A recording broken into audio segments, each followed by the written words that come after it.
Bonjour et merci de me rejoindre dans ce nouveau quiz spécial vocabulaire. Nous allons passer un petit moment ensemble pour essayer de te tester, mais aussi et surtout pour essayer de t'apprendre de nouvelles choses. On a toujours de nouvelles choses à apprendre et de nouveaux mots à maîtriser. Alors, comme d'habitude, je vais te proposer 5 questions pour tester ton vocabulaire. Tu auras différentes réponses possibles pour chaque question, puis un peu de temps pour réfléchir, et enfin, je te donnerai la bonne réponse, avec si besoin quelques explications. Pour être sûr de bien te souvenir de toutes ces explications, nous avons créé pour toi une fiche PDF que tu peux télécharger juste en dessous de la vidéo, qui va reprendre les 5 questions que nous allons voir, et dans laquelle on a rajouté 5 questions bonus. Mais commençons par le quiz, on y va ? C'est parti ! Première question. En français, comment appelle-t-on une personne qui élève les abeilles ? Est-ce qu'on dit botaniste, apiculteur, primeur ou teinturier ?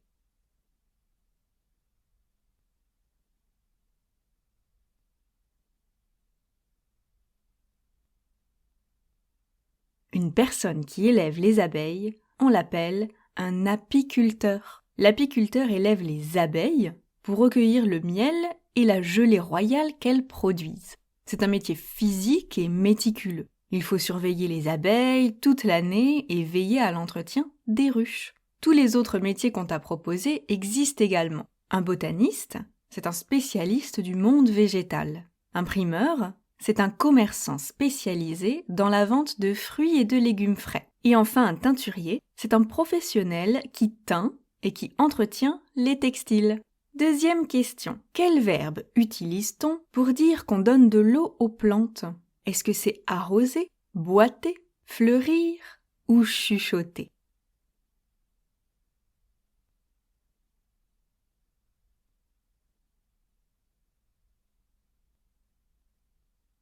La bonne réponse, c'est la réponse A, arroser. Et même si on peut arroser avec plus ou moins ce qu'on veut, l'outil qu'on utilise généralement s'appelle un arrosoir. Tu vois que c'est de la même famille, arroser, arrosoir.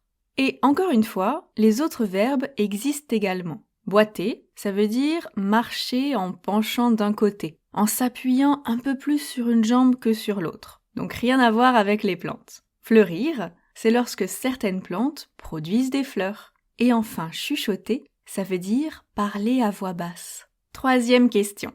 En français, comment appelle-t-on le petit de la vache ? Le poulain, le levreau, le cabri ou le veau ?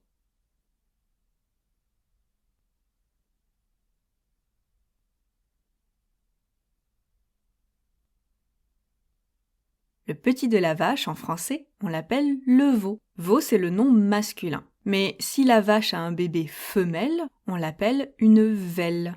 Et les 3 autres animaux, ils existent également.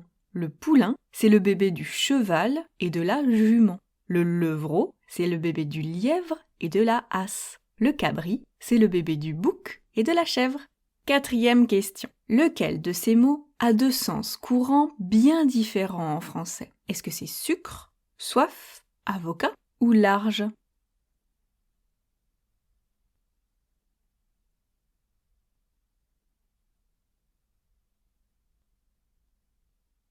Il s'agit de la réponse C, avocat. On parle d'un avocat ou d'une avocate pour désigner quelqu'un qui conseille en matière juridique, assiste ou représente ses clients en justice. Il s'agit donc d'un métier. Mais avocat désigne aussi un fruit en forme de poire, à la peau verte et avec un gros noyau au milieu. Bien sûr, grâce au contexte, on confond rarement les deux, Les autres mots peuvent peut-être être utilisés pour dire autre chose dans certains contextes, mais pas de façon aussi courante qu'avocat et avocat. Et enfin, 5e et dernière question, comment appelle-t-on l'objet qu'on accroche généralement à son poignet et dont on se sert pour lire l'heure ? Une horloge ?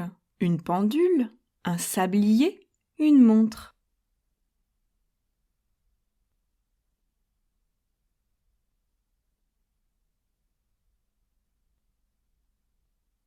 L'objet en question, c'est une montre.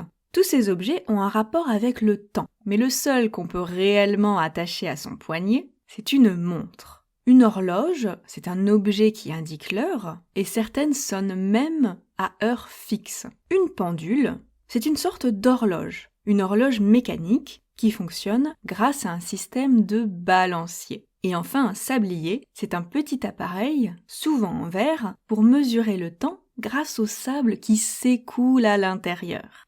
Et il s'agissait de notre dernière question. J'espère que ce quiz s'est bien passé pour toi. J'espère que tu as pu apprendre de nouvelles choses. Et dans tous les cas, j'espère au moins que tu t'es amusé un peu. N'hésite pas à télécharger la fiche PDF qui se trouve juste en dessous de la vidéo et qui reprend les 5 questions que nous venons de voir. Nous y avons aussi ajouté toutes les explications que je t'ai données. Et si tu veux aller un peu plus loin et te tester un peu plus, il y a même 5 questions bonus. J'espère te retrouver dans notre prochain quiz. Je te souhaite beaucoup de courage pour la suite de ta pratique et je te dis à très bientôt.